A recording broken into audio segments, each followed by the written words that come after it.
Hello, welcome to the All or Nothing podcast. Our official sponsors are KR Couriers and Transport Limited. This is a Northwest based courier company delivering all across the UK. They can assist in home moves and removals to large, heavy and bulky items, collections and drop-offs. Fast, safe and reliable deliveries. Please get in touch for a free quote. You'll find all the information within the description. Thank you.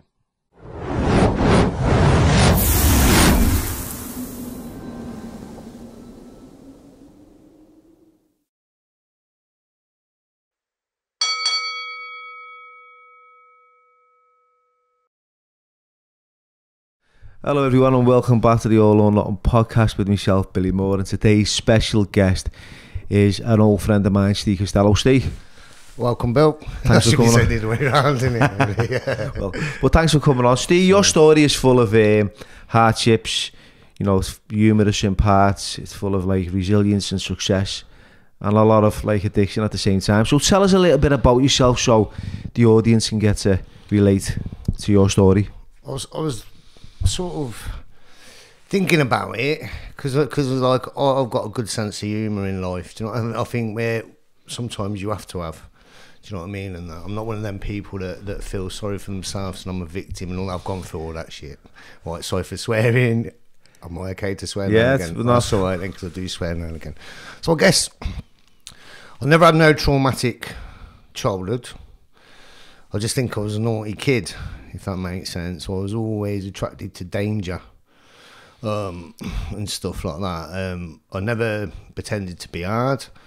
We always just had to go to one extreme to the other as a kid and that. And I lived in a lot of fantasy world as a kid.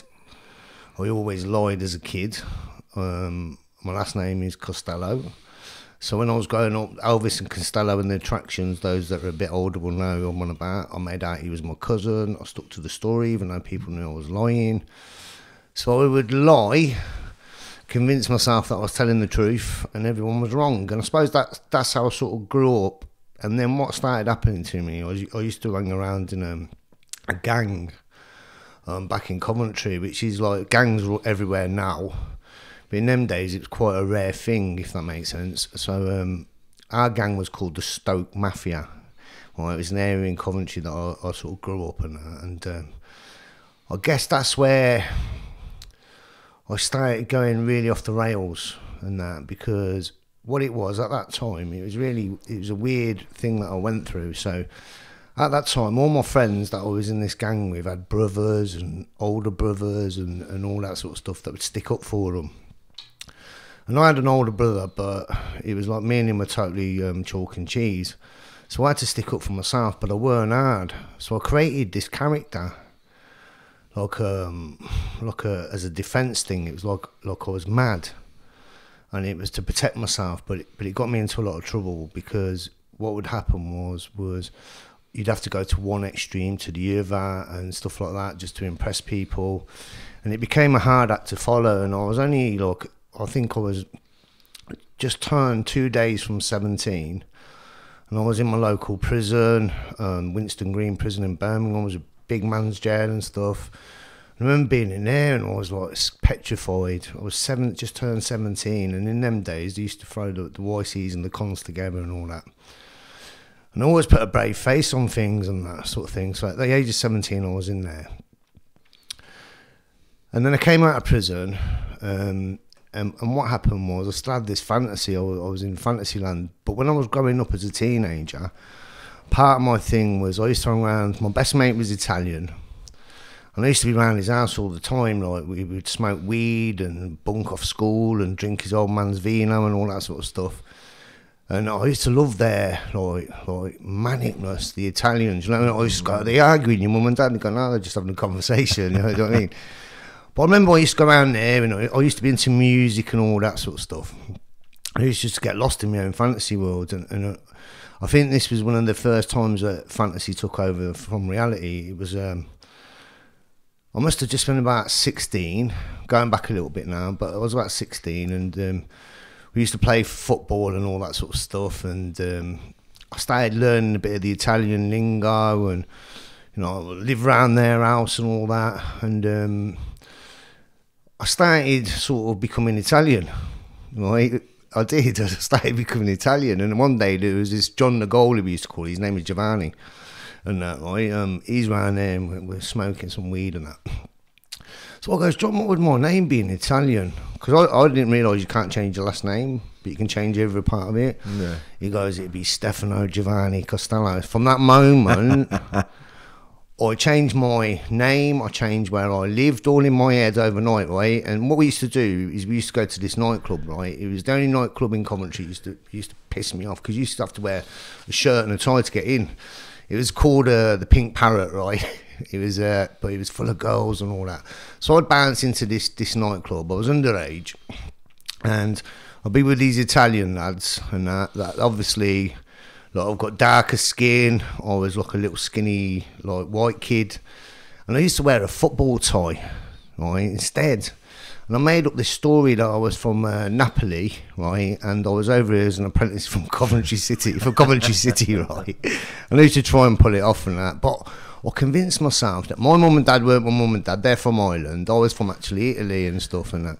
And I carried this fantasy on for a few years and stuff, like, and it's ironic really because I sort of, my best friend, her name's Maria, she's from Italy as well, right, but she don't know that story. She's probably going to go, what's he mad?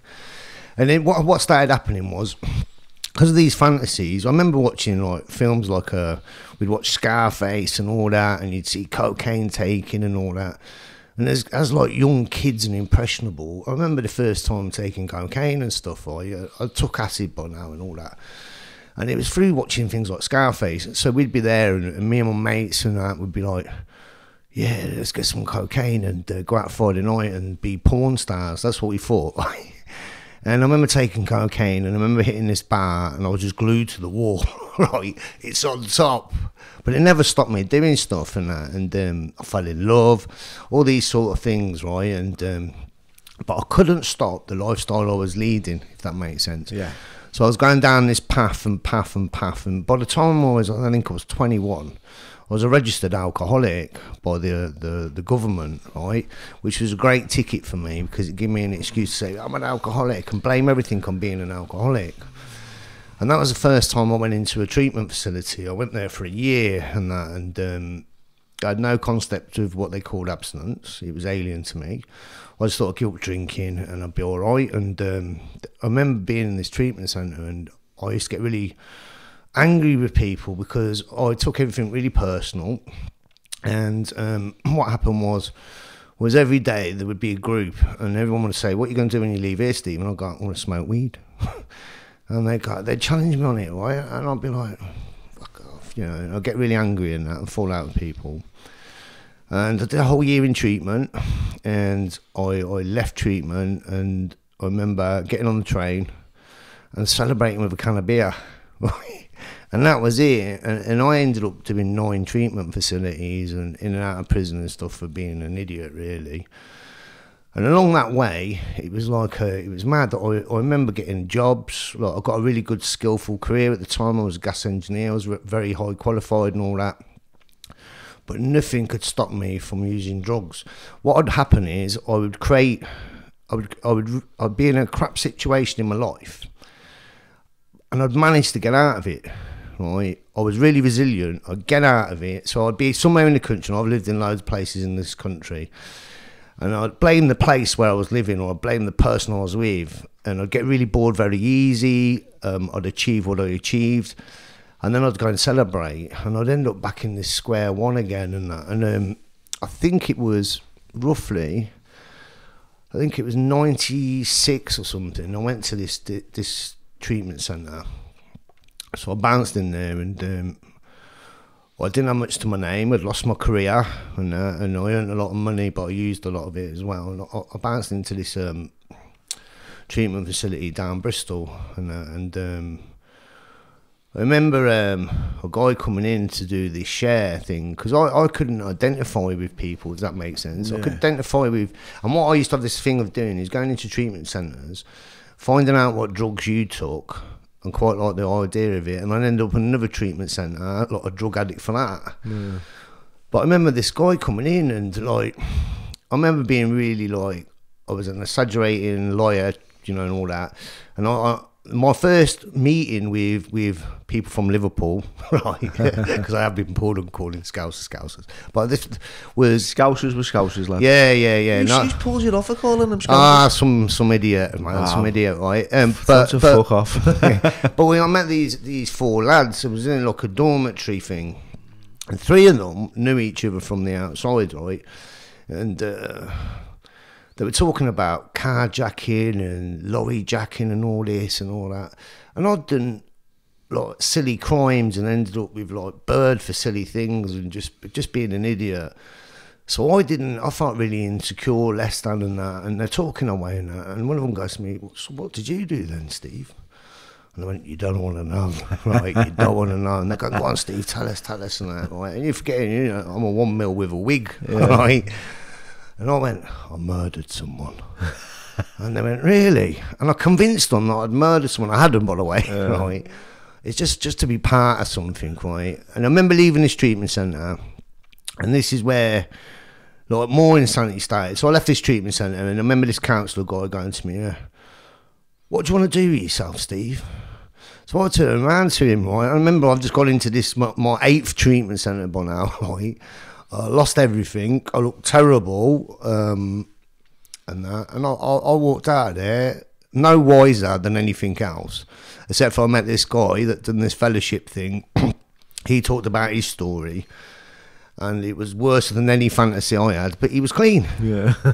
And I was like, so I think that was the first time I ever had hope that it was possible, but I didn't listen to any more of it, right? So when this counsellor goes to me, he goes, what do you want to do with your life, Steve? I just said, well, I want a fit bird. I want a nice car. I want my own career. I want this. I want that. I want that. I want this. I want this. The list went on forever. And he went, you don't want a lot, do you? And I went, not really, because I thought I deserved it for the hardship that I'd put myself through. Do you know what I mean? Yeah. So I left this treatment centre and I ended up in Bristol. And I remember meeting this Cockney guy called Terry. He was just class, right?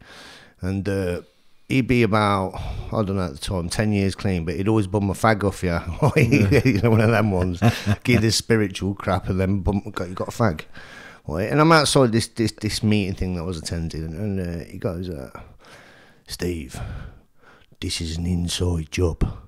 Right? And I remember getting his number, and this is how deluded I was. I remember getting his number and going back to this like house of recovery that I was living in.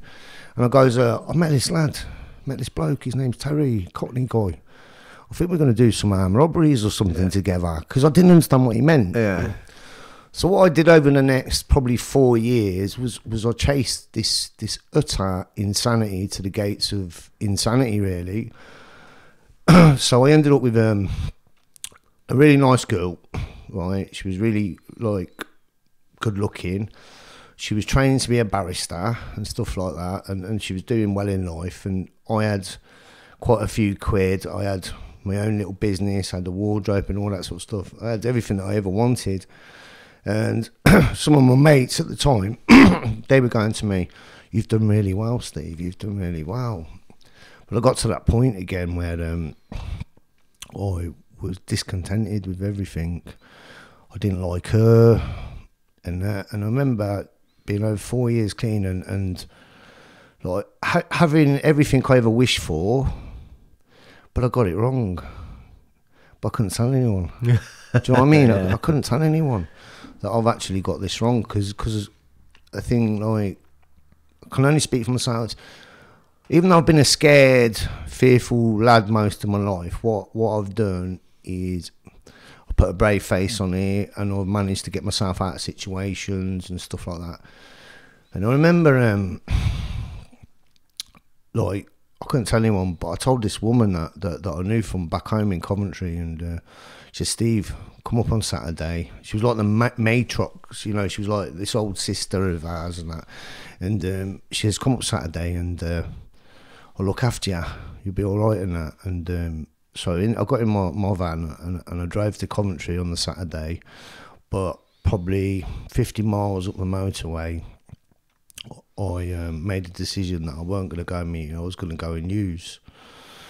And that's what I did. And I turned my phone off and went round my old crack friends and all that. And they're really happy to see you because you look really well. And they realise you haven't been to prison, so they know you got money and stuff. And I had a few quid, and it took me 2.5 years to get a day clean. Yeah, fucking after that, and I ended up back in prison and all this sort of stuff. I remember being in prison, and I was up for like a robbery charge, and I've been like charged with shit in the past, and some that I have done as well. And I used to sit on my bunk, right, and I used to cry. I used to cry at night because I was looking at a real long sentence. It was like not the first time I've been done for robbery and that sort of thing, and I've had like serious charges on before. I remember sitting there crying and going, if I get out of this, I'm done, and all that sort of stuff. And I remember going to court and I got not guilty, and I walked out of court and I used straight away because that's what it was like. Do you know what I mean? No matter what the consequences were, even though my heart would tell me don't do it, my head would say it was a good idea. Yeah, the power. Yeah, the power over it and that. So I remember like seeing this woman and stuff, and by now I'm in a real serious health situation. I'm down to 6 stone 4, smoking crack constantly and that, and seeing this woman, and she gave me a letter because they'd sent me to treatment so many times, and this is why I suppose in my life I don't give up on people. Do you know what I mean? I go that extra mile and that sort. I'll get around to that in a bit.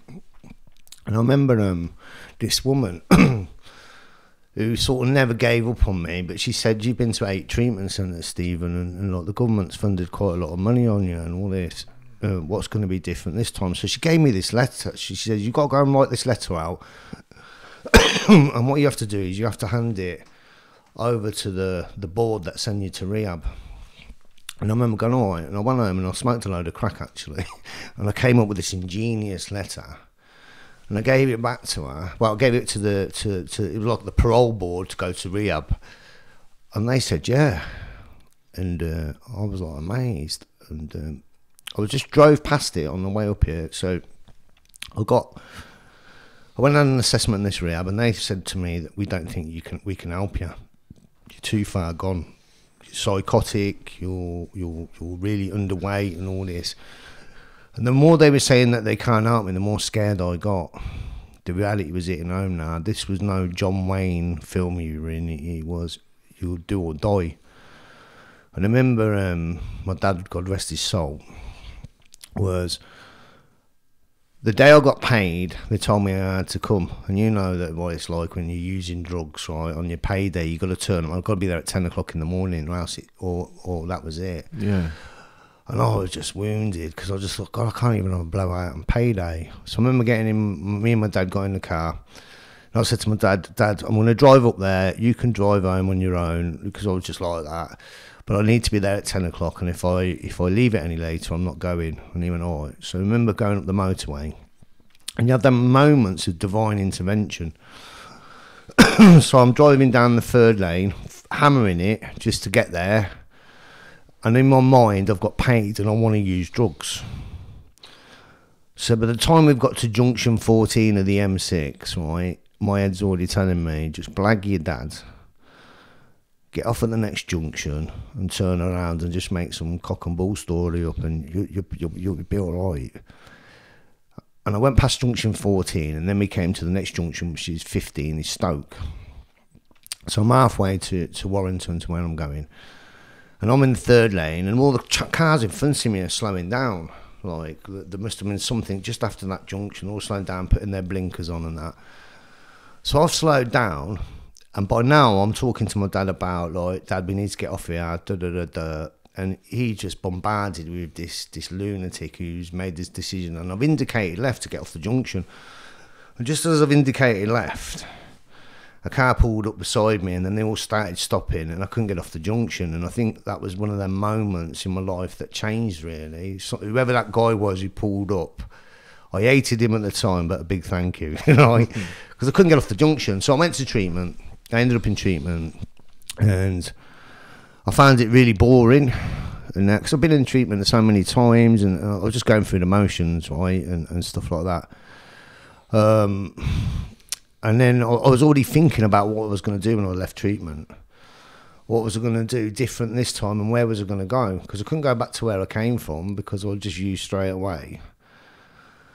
But what I did was I had a look on the internet before I left home, and I seen Liverpool and Manchester, and I'm stuck in the middle.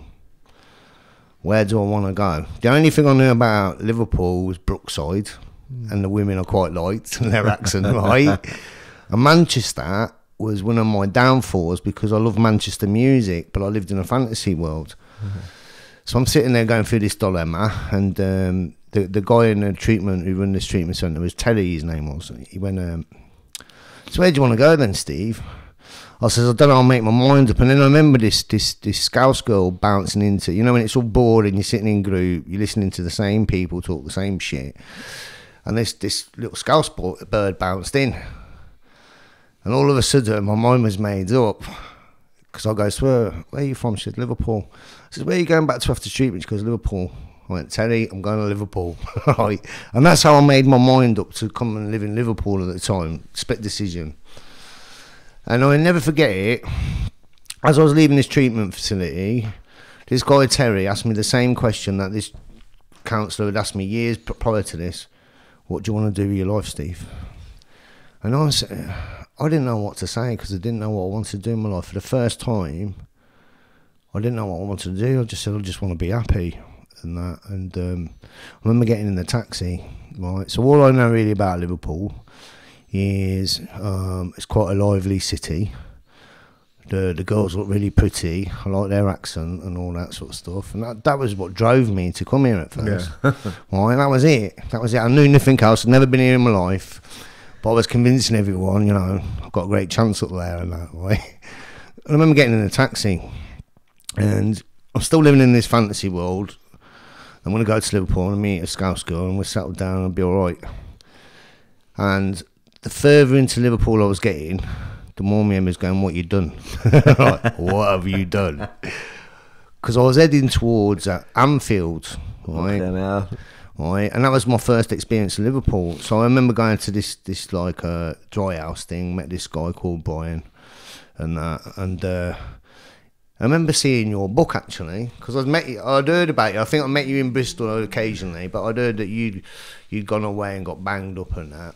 And like, I'm sitting in this office with this big Scouse guy I don't know nothing about in Anfield, thinking I've just made the worst mistake of my life, right? Because this ain't what was in my head is not happening, right? And that's no disrespect, that's the way I think. Big Bry. Yeah, Big Bry, right? God rest his soul. Oh, yeah. Right. And I'm sitting there talking to Brian.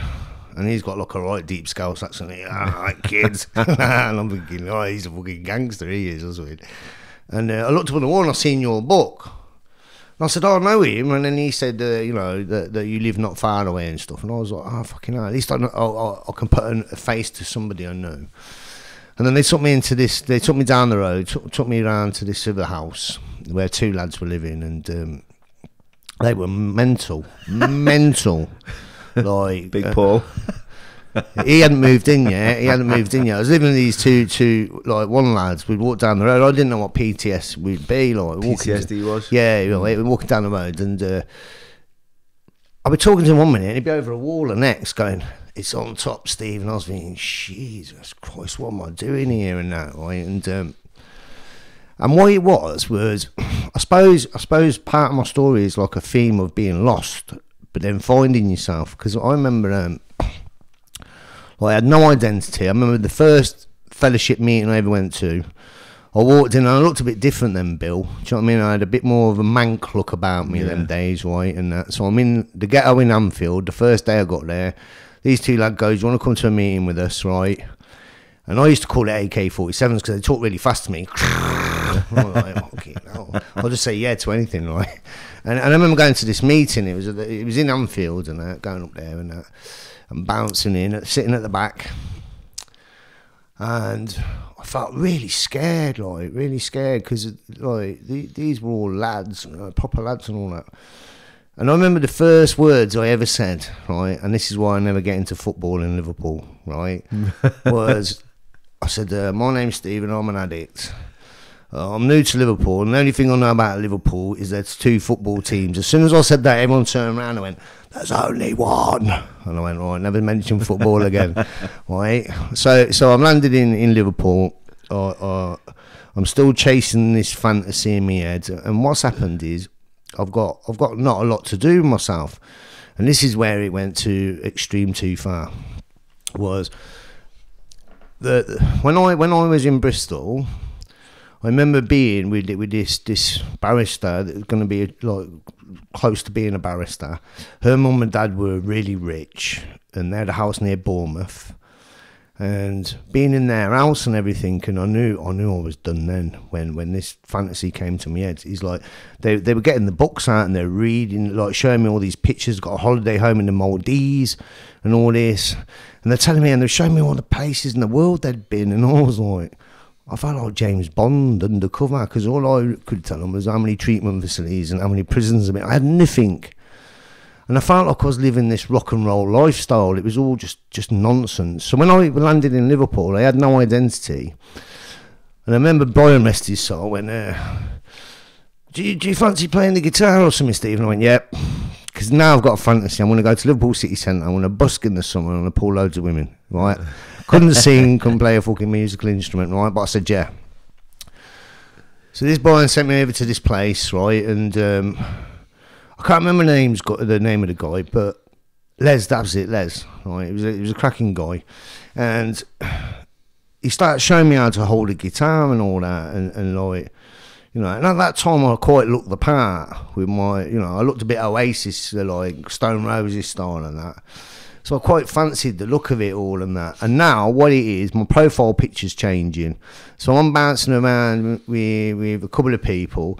One girl's really poorly, and she's going around music stations promoting her cause. And as soon as anyone left the room, I was going to her, get a picture with me with a microphone. And that'd be my profile picture. So this now is becoming like another fantasy, like this rock and roller. Like a big Walter Mitty. Oh, absolutely right. And I've got nothing, I've got no identity, I've got nothing. So I'm going to meetings and I'm just saying, my name's Stephen, I'm an addict, I'm currently doing music lessons and all that. And people come up on the break, oh, how you doing, all that. And I would just like be scared to say I was doing shit. I'd say, yeah, I'm doing really well. And I remember getting a gyro check, buying a £200 guitar and living on fucking, I think it was, what was it, porridge for 2 weeks. And just leaving it in the living room as a statement, right? And my housemates now are like thinking that I can really play this guitar, that no one's ever heard me, and they're bouncing around telling people, yeah, Steve's really good, right? Convincing that I'm really good, no one's heard me. And then it goes into one extreme to the other, is Brian, right? So these guitar lessons, I've had 50 in total, and I can't play a fucking tune. I just look good with a guitar by now, right? And I've got millions of profile pictures on Facebook and all that. And Brian phoned me up one day, and I'm with this girl that I'm trying to get into a knickers, basically. And he's gone, Steve, you know, he talks Steeler. He goes, go down John Moores University today. They've got an open day there. You might get free guitar lessons. Give it a shout.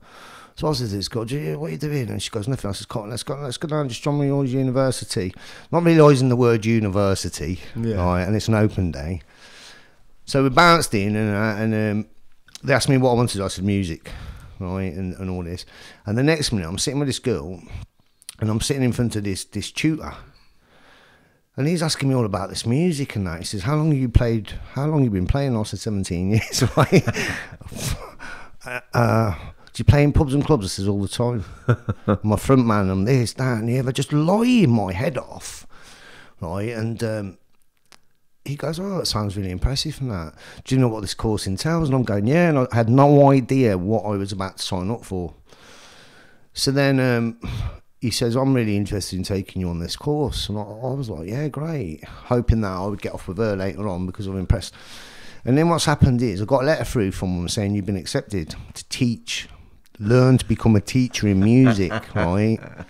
So I'm going to meetings now with this other, which was true, but it weren't true. Going to meetings and they go, my name's Stephen, I'm an addict. yeah, I've been accepted at John Moores University to teach music and all this, and like, you know, the meetings in Liverpool are quite big than what I'm normally like, and people are really like falling for this, and I'm falling for it too, right? And then what happened then was I turned up to John Moores University, and it was massive. Like, there was 3 classes of music, and it was to learn how to become a teacher in music, right? Yeah. And I'd had 50 guitar lessons in my life and couldn't play a fucking tune. And I remember having to get teamed up with people, and I was teamed up with this girl, I think she was from Taiwan or somewhere like that, who had been a piano player for like 20 years, and they were showing us all these musical symbols and all that, and she was like, I thought, oh my God, I don't even know what they're on about, but I'm on this course. And I remember getting everything wrong, every question that was asked of me, and this was in the first like 3 hours, right? And I could see the tutor was now sussing on, this guy is just full of shit, right? And I just wanted the ground to swallow me up. So I went on the break and I phoned Brian up and said, Brian, I can't do this. And he was going, you can, Steve, you're just scared. And I thought, no, I hadn't told him the truth. And now this is more than just guitar lessons here. So on dinner time, I went up to the tutor and I went, I think I'm on the wrong course. And he went, so do I. Get off, you blackguard. And he kicked me off the course, he did, because then realised that I just lied all the way through and I'd been found out. But what I didn't do was go and tell anyone that I'd been kicked off this course. I carried on with just not saying anything. And then what happened, it must have been 6 months down the line, I'm at this meeting, the same meeting that I went to originally, the first meeting I ever went to in Liverpool. And it's really interesting when you're not just talking about addiction. So on this fag break we're having, this guy said to me, Steve, how's the music going? I said, really well. Well, I haven't been there for 3 hours, right? This is 6 months later now. He goes, you ever thought of going on the X Factor? I went, yeah, why not, right? Why not, right? Just not thinking that this lie that I was now setting up was going to go any further. So I've got 2 crazy housemates, right, that are at the meeting. And the next minute, we've got like 12 of us back at my house. Right, everyone's going, Steve, I'll get a tune and all that. And my thing would be, look, I'm fed up of playing music. Just give me a break, right? And they'd fall for it. And the next minute, we're doing this audition. Like, and at that time, the Echo Arena weren't having it that year. So it was going to be in Manchester, Old Trafford, United's ground in Manchester, right? And all the Scousers and Manx were going there on the same day, sort of thing. So I just because I felt obliged to do it and carry this lie on, I put in this audition, and what you had to do was, it's really bad what I did here, is I put all this bullshit on, and then you had to put some music in. And I remember my mate, who's no longer with us, but I remember he wrote this really great track. So I pulled this track out and said to them, oh, that's me, right? I even like, and we submitted it. And that, right? And now everyone's really convinced because they've heard this track that ain't even mine, that I'm really good, right? And then what happened, it was horrific. It was probably one of the worst moments in my life, right? I think that was done on the Thursday or whatever, and or the Wednesday, whatever type of day it was. And I had to go home to Coventry to see my family and stuff. And I remember getting on the coach, going home. And at that time, we didn't really have many laptops around and stuff, and all I had was a burner phone to text birds or something like that, or people in the fellowship. I checked my emails, and this was a Sunday night, and he said, Mr. Costello, well done, you've been accepted for an audition at the X Factor in Manchester on the following Saturday. Right? And I remember, like, getting really scared, but no one had to know this sort of stuff, only me. And I remember getting really scared. And I remember going back to Liverpool on the Monday and contemplating in my head, just don't say a thing, just don't say a thing, right? And then what happened was I went to a big meeting in Liverpool, and it was on a Monday night, right? And people going, oh, do you hear anything back from the X Factor, Steve? And I was going, no, not yet. And I was just like, keep your mouth shut. And it comes to this thing that sometimes the meetings go to, and it says, we'll leave the last 10 minutes for shy sharers or newcomers, but if no one comes in, we'll open the meeting up. So I'm there, and every fibre in my body is telling me not to say an effing word. And it came to the last 10 minutes, and no one shared. And all that come out of it, my name's Stephen, I'm an addict. On Saturday, I've got an audition at the X Factor in Manchester. Anyone's welcome to come. The worst mistake of my life by saying them things, right? All week now, every time I'm going anywhere, everyone's going, Steve, you're going to the X Factor, can you come and all that? And I was like, oh, fucking hell. I knew I was about to be found out, right? But this is taking the lie to the limit now. And then I had, you remember Rebecca? Yeah. Well, Rebecca's mum phoning me up, going, oh, Steve, like, and these were numbers I haven't got stored in my phone. People phoning me up, going, oh, Steve, good luck for Saturday, you'll do fine and all that. And they had other people phoning me up, mums and like relatives in the fellowship I go to, going, Steve, good luck and that. And I was like, oh my God. And I remember lying in bed, right, I was that petrified with a little microphone in my ear, listening to a track, trying to sing without no one hearing me, right? And the day's getting nearer and nearer and nearer, and all I've got to do is say, I don't want to do it. And then the day came, and I'll never forget it, right? It was just horrific, right? So I think, I can't remember how many came, but quite a few NA Scousers, who were quite a lively lot, came. My housemate Paul that we were on about, and he was a character, wasn't he? He had one eye that went that way, one eye that way. You never knew who he was looking at. So we ends up going over on the train to Manchester and it is all being loud and all that. And I'm just really quiet because I know, oh my God. And all I'm thinking is, I'm going to get out of this one.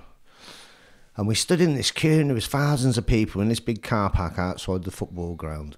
And everyone's taking photos with like these fun things, and they've got X Factor, and everyone's pointing at me and all this. And you can see in these photos that I'm just about to be on a death sentence. And that, right? And everyone kept asking me what I was going to sing, right? And one of my favourite tracks in life is by the Rolling Stones, right? And it sounds really groovy. It's called You Can't Always Get What You Want, but if you try sometimes, you just might find you get what you need. I love that track, right? So I was telling him I was going to sing this track. Didn't know any of the words to it, just sounded great, right? I can't sing, can't play a musical instrument, I'm at the X Factor. And the only person that can get me out of this jail that I've got myself into is this Paul. And I'll never forget it, right? It's one of them moments in life that makes me laugh now, but at the time was just horrific. So I went, Paul, can I have a word with you? And he's quite a reasonable lad, Paul, isn't he? So I went, Paul, can I have a word with you, mate? And he went, what is it, Steve? And I went, I don't think I can go through with this, Paul. And before I could tell him why, he put his hand on my shoulder and he went, Steve, you might actually win this, kid. And he was done. He was done, right? And I remember going in, like, getting this like paper thing and like putting it on with a number on, and you had the big screens. So we're in this like a conference centre thing, right? So I've got, I don't know, it must have been about 15 people from Liverpool going absolutely ballistic, like big kids. Like, I've got Paul, who's actually the only person I can talk to now, saying I might actually win this, and that. And you can see the auditions going on, right? And I know my time is coming. And never forget it, right? And you couldn't see who was doing the auditions. You could just see the person singing. There was a TV crew and a microphone next to them, and that's what you could see. And my time come. And it was like I was about to be executed because the game was up now. And I remember walking through the doors to do this audition, right? And I was expecting, to be honest with you, this is the bit that was a bit disappointing, but I was happy. It was Simon Cowell and all that, right? So I bounced in there, looking like the third member of Oasis, and it was a guy from the Enemy magazine, a guy from BBC Manchester, and someone from Liverpool, and that. 4 judges were there, and I went, "Where's Simon Carroll?" And they went, he's coming tomorrow because what we're going to do is get through as many people as we can today, and then tomorrow, because we've got Liverpool Manchester together. So they went, so what are you going to sing? And all week, all I'd practiced was about 3 lines to Don't Look Back in Anger by Oasis, right? So I had to stand there, right, with all these people watching me, and I got about, I don't know, not even 20 seconds into it, and they went, whoa.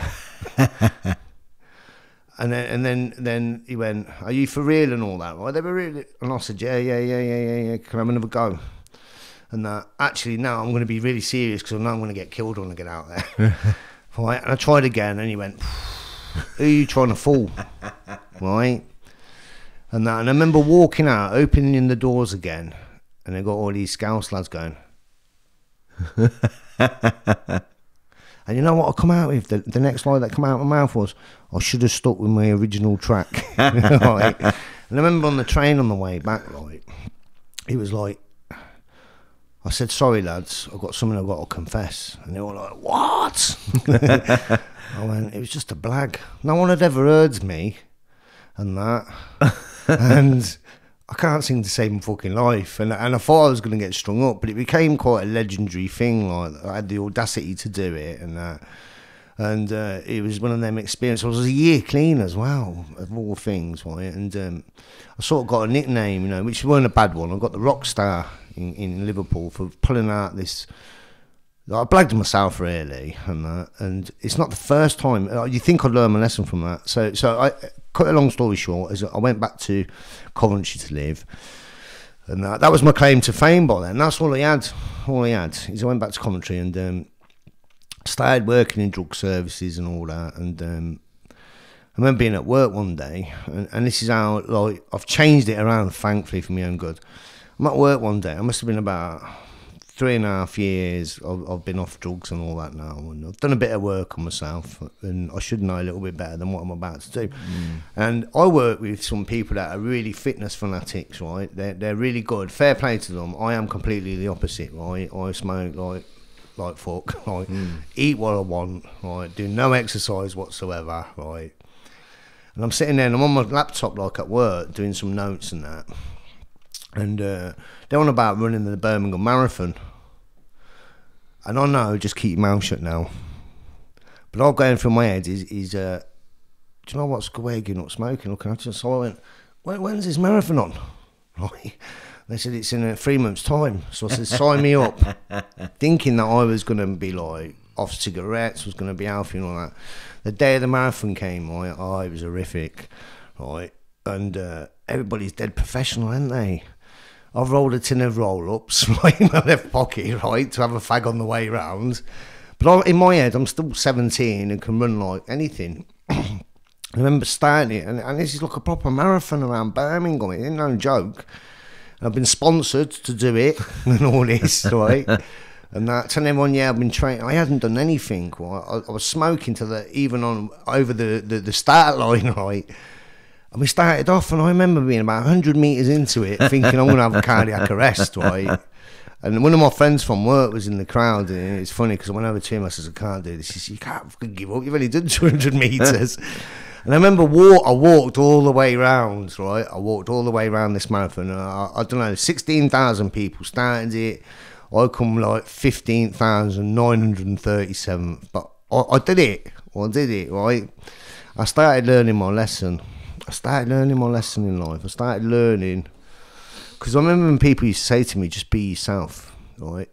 And that was a really hard statement for me to get my head around. Just be yourself, right? And I didn't know who I was. Like, years of just being insane and that. But what I did was I just carried on and persevered and stuff. And it was like, I started to say no to things, like, and I started to value myself, and I started to put myself what I needed to do and stuff like that. And I got really into doing my work and stuff. And what was happening at the time was my dad started getting really poorly, right? And it was a really hard one, this, because I'd sat in a treatment centre last time round, and I'd made an amends to my mum and dad prior to this. You know, where you go and say sorry for your wrongs, and you take whatever they say on the chin.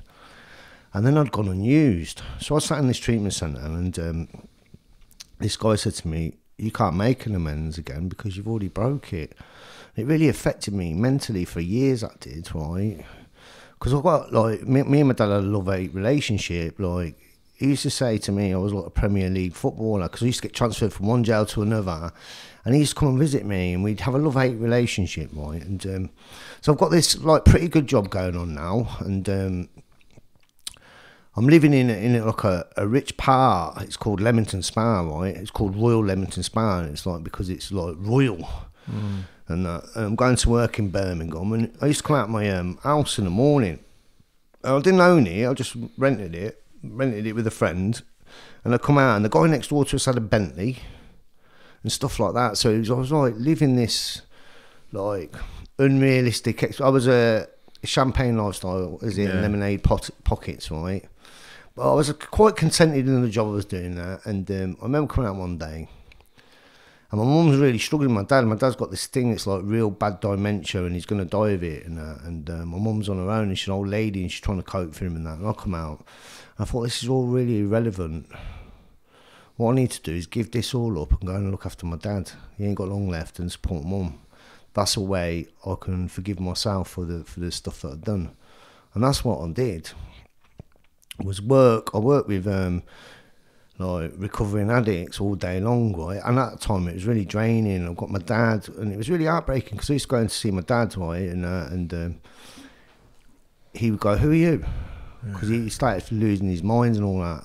So I gave it all up, right? I gave up money and prestige and everything, and looked after my dad and that, and he got really, really poorly, and he ended up in and out of hospital. It was when COVID was on.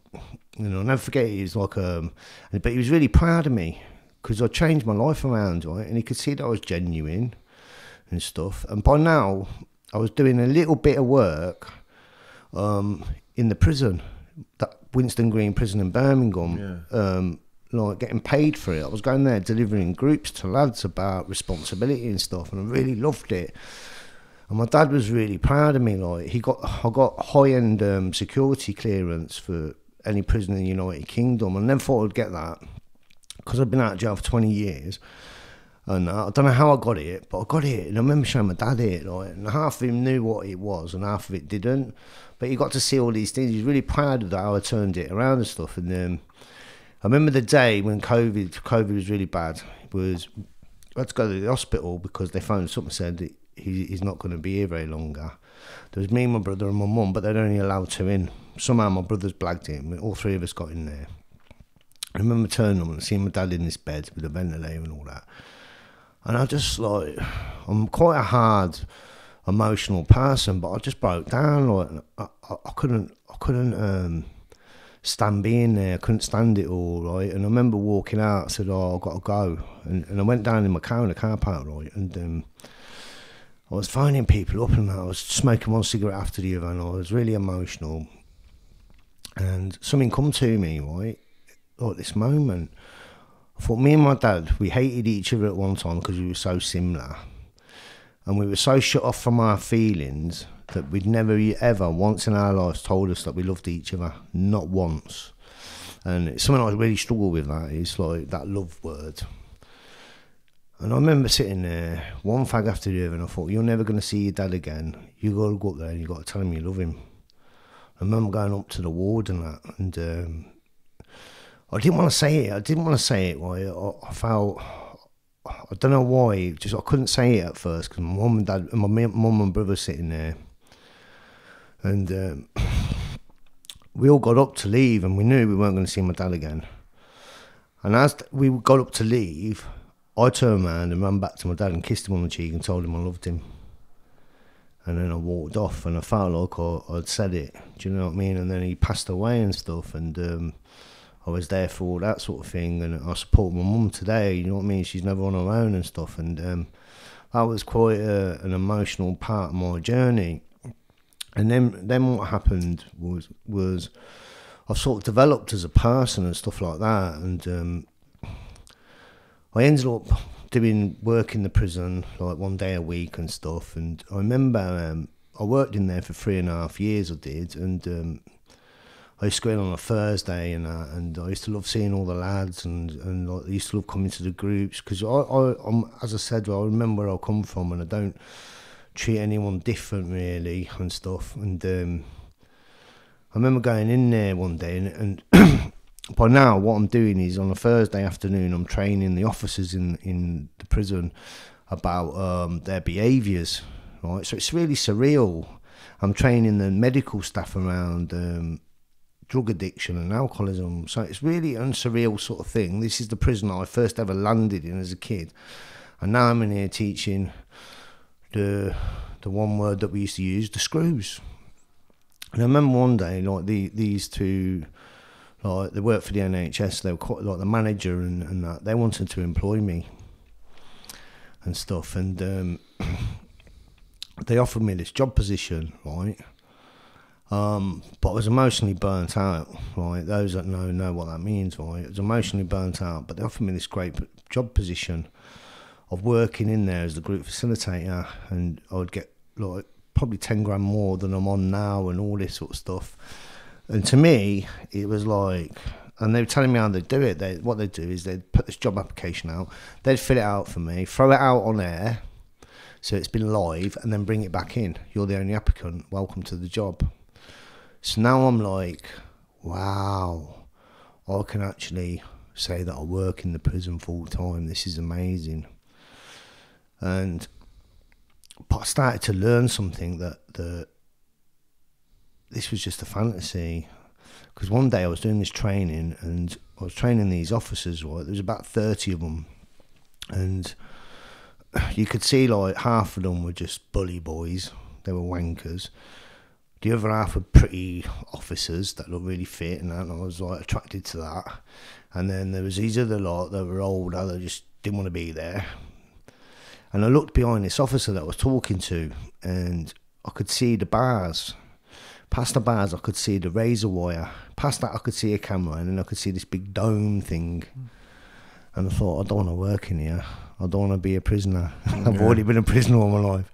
So I went in and said, thank you very much. And I left that position, I did in the end. It helped me, but it made me see reality in that. And then I got involved. I'm still working for a treatment. I'm what we call a community coordinator. I oversee like certain stages in a big massive treatment facility. I look after different stages of them and all that. And then there was this copper came up with this great idea in Birmingham. It was a fantastic idea. It was called Offenders to Rehab. It's still going to this day. And what it was, there were certain areas in Birmingham that get in like trashed by entrenched users that you'd send to prison, and they would just reoffend. Don't matter what script you give them, they'd reoffend.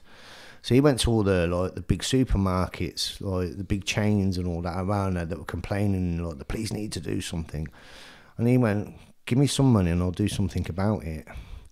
And they were like, what are you going to do? He says, I'm going to send them to this lad that I know, who's going to prepare them to go to rehab, and with the money that you give me, I'll send them to rehab through the guidance of this lad. That was me, like. So I started doing it with this copper. Now I've gone from working in the prison to working alongside the West Midlands Police. And what I used to do is I used to go on it was a Wednesday. I used to go to this like rough area in Birmingham where everyone's flat at it, pick these lads up in my car, right, and half of them were like just off their nut. But I'd drive them to this like course they used to do with me. And I started like engaging with them, and eventually they started getting it. And I started like, because they thought, well, if you don't work for the coppers, what are the coppers paying for us to go to rehab for, Steve? Do you know all that?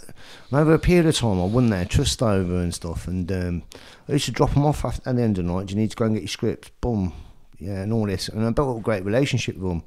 And it started happening. Some of these prolific offenders started going to rehabs, and I work with some of them now and stuff. And but sometimes it's a thankless job, and I've still got my competitive side, right? So what happened was I think it was December.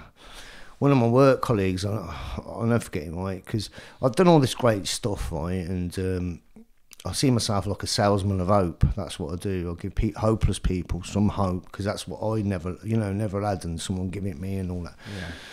And I'm at work. I think it was around November time, and this girl goes, "You've been nominated for an award, you have."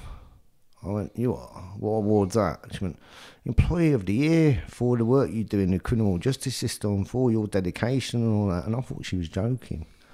So she said, "Let's show me." So she did. And as soon as she showed me, I wanted to win it. Right? I did. I wanted to win it. Right? And I remember going to the ceremony, right? Because I was just thinking of my dad at the same time. I was thinking, my dad would have been so proud of his son. Yeah. And it was like being at the Oscars. It was really mad, right? So now I'm really nervous because I want to win this. So I don't care who you are. If you get nominated for an award, you want to win it, right? And I'm thinking this is great for my CV. And then they what they do is they go through volunteer, and it's like a national registered thing. Like the guy, one of the voter people was like from NACRO in London, one of the managers and all that. So now I know it's no Mickey Mouse thing. I want to win it more and more. And then it comes to the Employee of the Year, right? And so they flash your name up. And I'm sitting there, and then I won it. I won it, and it was like I'd scored the winning goal in the World Cup. I was like, everyone else who'd won it was like, thank you. Yeah. Me, nah. I was like this. And then they couldn't have to take the microphone off me with my award-winning speech and that. But it was one of the proudest moments I've ever had, like. So when that guy said to me, just be yourself, I believe that I am. I've been around the world quite a bit. That's my treat. That's my addiction. I go travelling and stuff like that. I've got an amazing job. I work with amazing people. I've got a companion. Her name's Maria. Like, we've known each other for about 6 years. She's Italian and that. Right? And me and her are just like real good mates and stuff and that. And I'm a paranormal investigator too. Oh, yeah? Yeah, I am, yeah. Maria got me into that. I bought all the equipment and I got really obsessed around it. So every now and again we go and we do crazy stuff with spirits. Not like in that way, but we do. So yeah, I'm off a field. Yeah, I do believe it. I celebrated, I think it was a couple of weeks ago, I was in Thailand and I've not long come back and I celebrated 11 years. Wow. 11 years, man. Incredible. So, yeah. Brilliant. So that's about me, really. But I'm really happy that I came to Liverpool in the first place and that. So we, and that, you know, I know we've come to the end, Steve, but I always ask, like, me guest, and I know you've said a lot early, but what would you say, and I think I know the answer here, what would you say, pearl of wisdom here, what would you say to a young Ste Costello coming through the doors of life?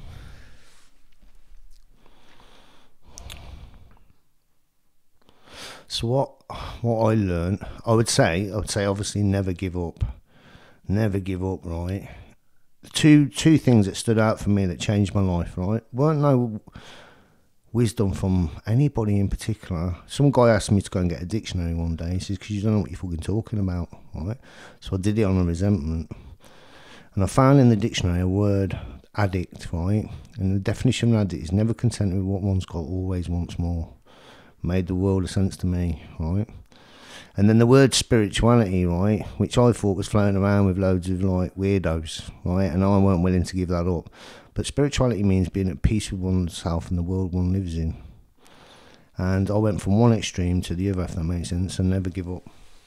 With that, Steve, brilliant. Thank you for coming on, mate. You're welcome.